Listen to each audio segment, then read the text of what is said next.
অধিকার কি শুধু ক্ষমতাবানদের জন্য, ক্ষমতাবানদের জন্য, বড় বড় দলের নেতাদের জন্য, দুর্বল তাদের জন্য না?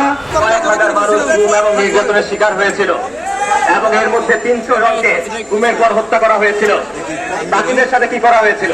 তাদের নির্যাতন করা হয়েছে, তাদের মামলা দেওয়া হয়েছে, তারপর টর্চার করে তাদের কাছ থেকে জবানবন্দি আদায় করা হয়েছে, তারপর সেই জবানবন্দির ভিত্তিতে, মিথ্যা জবানবন্দির ভিত্তিতে তাদের সাজা দেওয়া হয়েছে।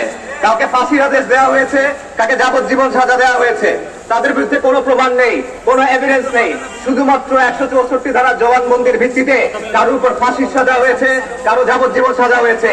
শফিউর রহমান ফারাবীকে যাবজ্জীবন দেওয়া হয়েছে এইভাবে, মোজাম্মেল হোসেন সাইমনকে ফাঁসির রায় দেওয়া হয়েছে এইভাবে, মজদুর ওলামায়ে কেরামকে বিভিন্ন মেয়াদে বন্দী করে রাখা হয়েছে এইভাবে, তরুণ ইসলামপন্থীদের বন্দী করে রাখা হয়েছে এইভাবে। পৃথিবীর কোন সভ্য দেশে, পৃথিবীর কোন সভ্য সিস্টেমে, কোন আইনি ব্যবস্থায় শুধুমাত্র 164 ধারার জবানবন্দির ভিত্তিতে কাউকে শাস্তি দেওয়া যায় না, কাউকে যাবজ্জীবন সাজা দেওয়া যায় না, কাউকে ফাঁসির সাজা দেওয়া যায় না, সাধারণ অবস্থাতেই যায় না। আর এটা প্রমাণিত বিষয় যে এই জবানবন্দিগুলো নেওয়া হয়েছে নির্মম টর্চারের পর। এটা আমার কথা না, আন্তর্জাতিক অপরাধ ট্রাইব্যুনালের চিফ প্রসিকিউটর অ্যাটর্নি জেনারেল তার বক্তব্যে বলেছে যে বাহিনীগুলো প্রচন্ড টর্চার করে এই বন্দীদেরকে নিয়ে গিয়ে ম্যাজিস্ট্রেটের কাছে জোর করে জবানবন্দি আদায় করেছে। তাহলে তাদের বিরুদ্ধে কোনো প্রমাণই যেখানে নাই, তাহলে সেখানে আপনারা তারা বন্দী করে রাখছেন কিভাবে? দুঃখের বিষয়, গণ অভ্যুত্থানের পরে 1 বছর হতে চললো, কিন্তু এই মজলুমরা এখনো বন্দী, তারা এখনো নির্যাতিত। অথচ বড় বড় দলের বড় বড় নেতারা তারা বের হয়ে যাচ্ছেন। বিএনপি তারেক রহমান তিনি বেকসুর খালাস পেয়েছেন, লুৎফুজ্জামান বাবর বের হয়ে গেছেন, জামাতে ইসলামীর নেতা মুক্ত হয়েছেন। তার মানে হলো যত বড় মামলা হোক, যত জটিল মামলা হোক, মুক্তি দেওয়া যায়। তাহলে এই ভাইরা কেন মুক্তি হতে পারতেছেন না? আমরা কারো মুক্তির বিরুদ্ধে না।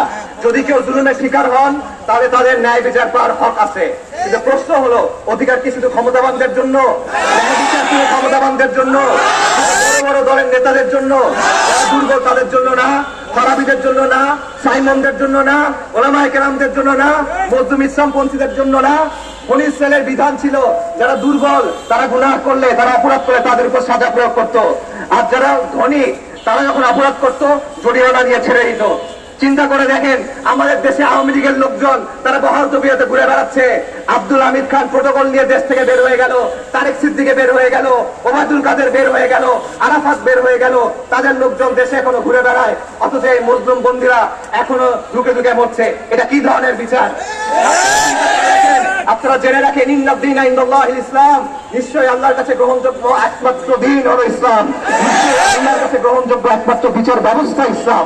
আর এই বিচার ব্যবস্থা অনুযায়ী ফারাবী সাইমনরা নির্দোষ, এই বিচার ব্যবস্থা অনুযায়ী মজলুম ওলামায়ে কেরাম নির্দোষ, এই বিচার ব্যবস্থা অনুযায়ী তরুণ ইসলামপন্থীরা নির্দোষ। কিন্তু শুধু ইসলামী ব্যবস্থা না, প্রচলিত ব্যবস্থা অনুযায়ী তারা নির্দোষ প্রমাণিত হবে। প্রচলিত ব্যবস্থা অনুযায়ী তাদেরকে দোষী সাব্যস্ত করা যাবে না। আমরা এই রাষ্ট্র ব্যবস্থার কাছে কোনো প্রার্থনা নিয়ে আসি নাই, তাদের কাছে কোনো ভিক্ষা নিয়ে আসি নাই। আমরা বলতেছি, তোমাদের যে নিয়ম, তোমাদের যে বিধান, তোমাদের যে সিস্টেম যেটা তোমরা বানাইছো, এটার নীতি তোমরা মানো, এটার প্রতি তোমরা সৎ হও। এটার প্রতি যদি তোমরা সৎ হও তাহলে এই মুসলিমদের তোমাদের মুক্তি দিতে হবে, এখনই দিতে হবে।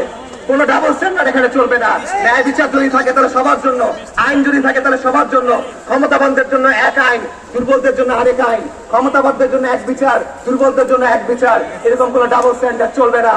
আমরা ইনসাফ চাই, আমরা এখনই চাই। আমরা মজলুমদের মুক্তি চাই, অবিলম্বে চাই। শফিউর রহমান ফারাবীকে মুক্তি দিতে হবে, মোজাম্মেল হোসেন সাইমনকে মুক্তি দিতে হবে, মজলুম ওলামায়ে কেরামকে মুক্তি দিতে হবে, তরুণ ইসলামপন্থীদের মুক্তি দিতে হবে।